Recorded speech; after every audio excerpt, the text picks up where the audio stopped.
जय श्री राम। एक तरफ अयोध्या में रामलला की स्थापना हो रही है, प्राण प्रतिष्ठा हो रही है। ऐसा लगता है पूरे देश में ही हमारी अस्मिता की, हमारी पहचान की फिर से प्रतिष्ठा हो रही है, वो जीवंत हो रही है। आनंद की इस लहर से सराबोर हैं सारे राम भक्त, सारा भारतवर्ष, और आनंदमय है स्वयं बजरंग बली हनुमान। उन्हीं बजरंग बली का आशीर्वाद है, उन्हीं का प्रताप है कि आज राम लौट रहे हैं। और आज उन्हीं बजरंग बली की उपासना करते हुए, उन्हीं को नमन करते हुए हम एक छोटा सा प्रयास कर रहे हैं अपनी छोटी सी बुद्धि से, और वो है हनुमान चालीसा को समझने का।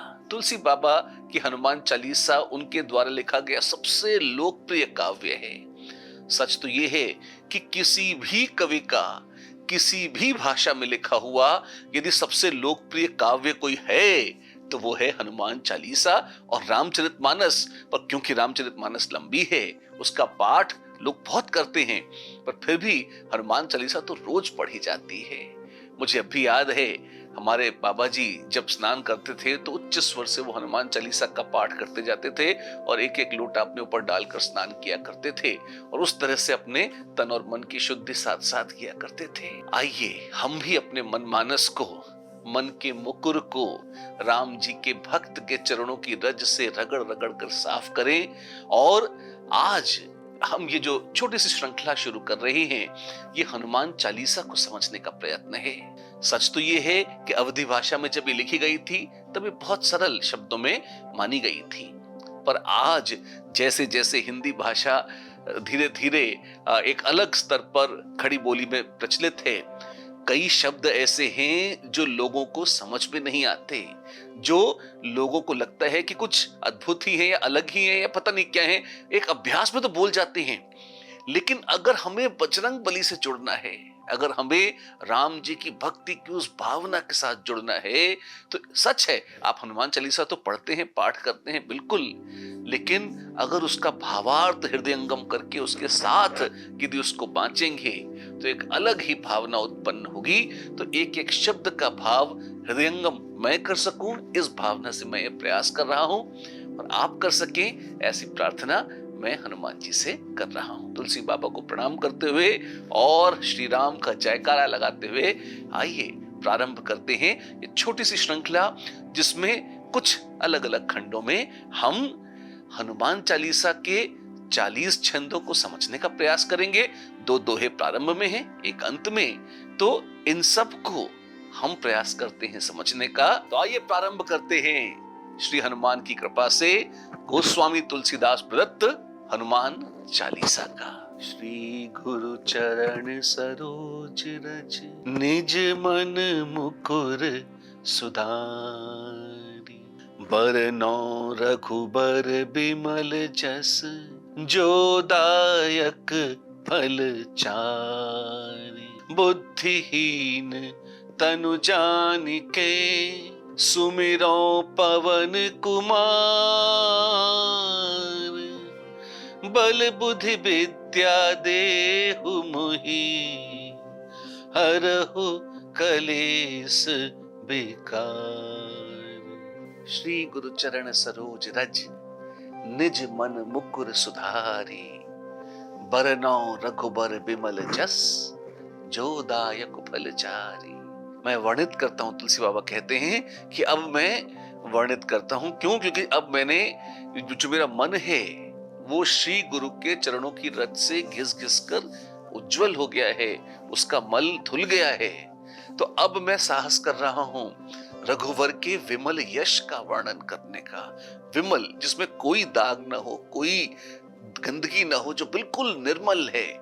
बरनौ रघुवर बिमल यश जो दायक फल चारि, जो चारों फल देने में समर्थ है। 4 फल कौन से होते हैं? धर्म, अर्थ, काम और मोक्ष। आप ही देखिए, ये भी हिंदू धर्म की विशेषता है। कई बार सिर्फ मोक्ष मार्ग की चर्चा करी जाती है कि अगर कुछ ध्येय है तो सिर्फ मोक्ष है। सच है, लेकिन मनुष्यों की प्रकृति अलग अलग है, ये हमारे ऋषियों ने पहचाना। तो उन्होंने कहा कि प्रकृति के अनुसार आप किसी भी चीज को पकड़ कर चलो।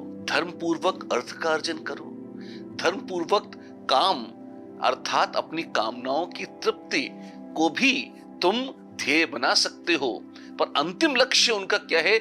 इन सब से तुम बढ़ो धर्म की ओर और अंततः मोक्ष की ओर। और ये चारों चीजें, आपको धन चाहिए तो धन मिल जाएगा, कामनाओं की पूर्ति करनी है तो वो भी हो जाएगी, धर्म चाहिए तो धर्म मिलेगा, और साक्षात मोक्ष चाहिए तो मोक्ष भी मिलेगा।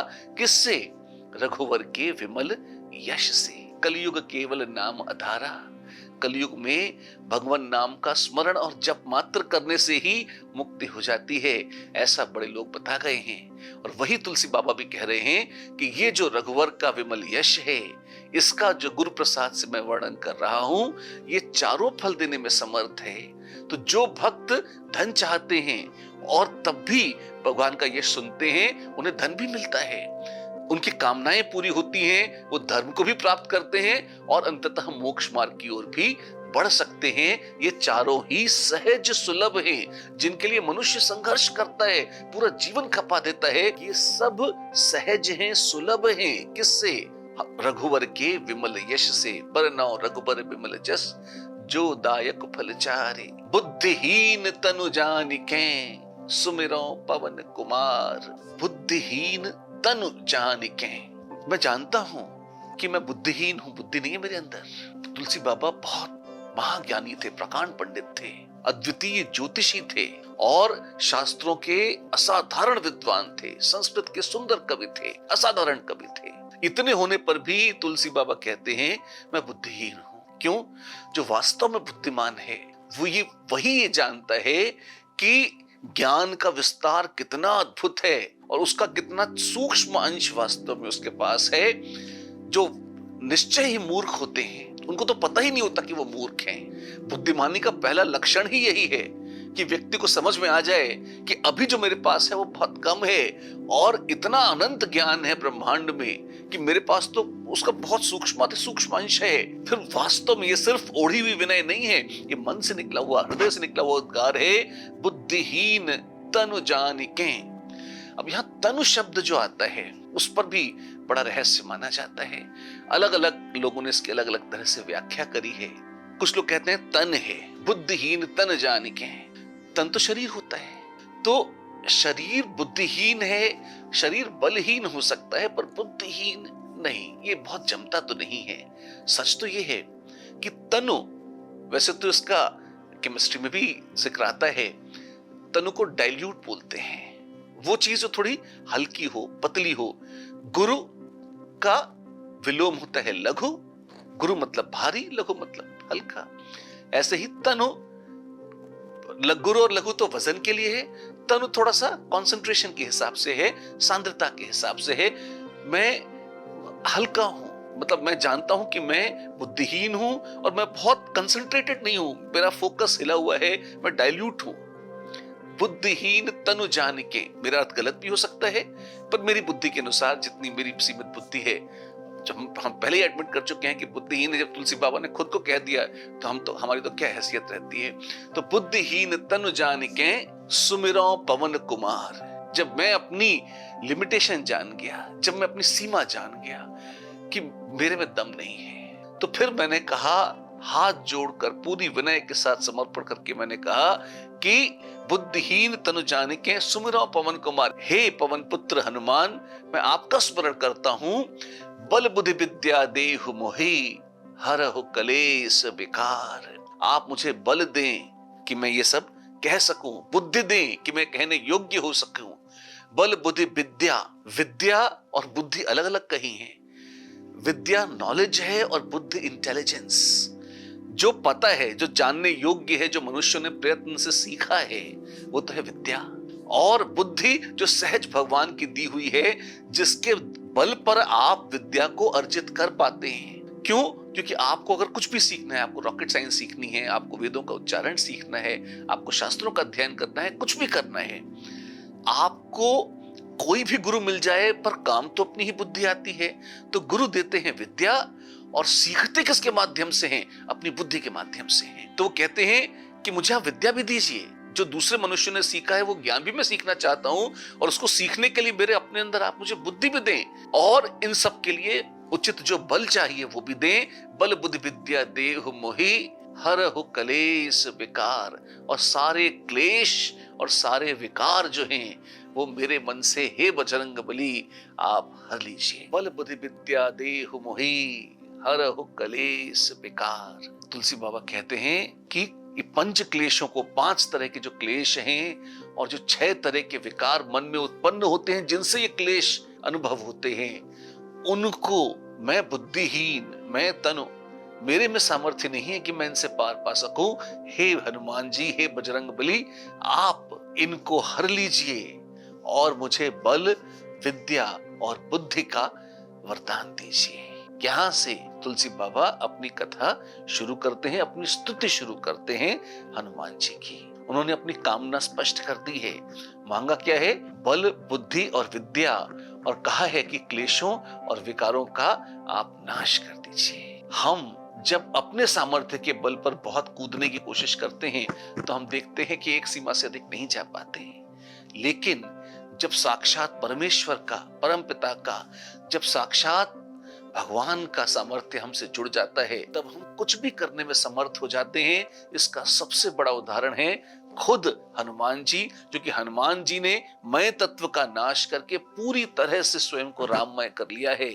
और उसी राममय होने की प्रक्रिया में हम भी एक कदम आगे बढ़ा रहे हैं। और पहले 2 दोहे श्री हनुमान चालीसा के हमने सुने, प्रारंभ किए और उनको आत्मसात करने का प्रयास किया। जो सीमित बुद्धि प्रभु ने दी है उसके अनुसार, और जैसा गुरुजनों ने कहा है, बताया है, लिखा है, उसके अध्ययन के अनुसार मैंने इसको आपको बताने का प्रयास किया। आपकी क्या समझ है? आपका क्या अनुभव है? आपकी क्या टिप्पणी है? आप कमेंट्स में लिखें, बताएं। ज्ञान हम बांट रहे हैं, शेयर कर रहे हैं। बांट रहे हैं, डिस्ट्रीब्यूट नहीं कर रहे हैं, शेयर कर रहे हैं। जो मैंने समझा, मैंने कहा, आप जो समझते हैं आप कहें, ताकि हम और आप मिलकर राममय हो सकें और श्री राम के दिखाए पथ पर अग्रसर हो सके हनुमान जी के आशीर्वाद से। इसी कामना के साथ फिर अगले अंक में आगे पहली चौपाई से प्रारंभ करेंगे। जय श्री राम। ये जो पंच क्लेश और 6 विकार हैं, यहां पर बहुत ज्यादा लंबी इनकी चर्चा नहीं कर रहा, पर एक लिंक दे रहे हैं। यदि इनके बारे में विस्तार से आपको शास्त्रीय व्याख्या जाननी है तो वहां क्लिक करें, वो 5-7 मिनट इस पर खर्च करेंगे और कौन है 5 क्लेश और कौन है 6 विकार, इनकी चर्चा करेंगे।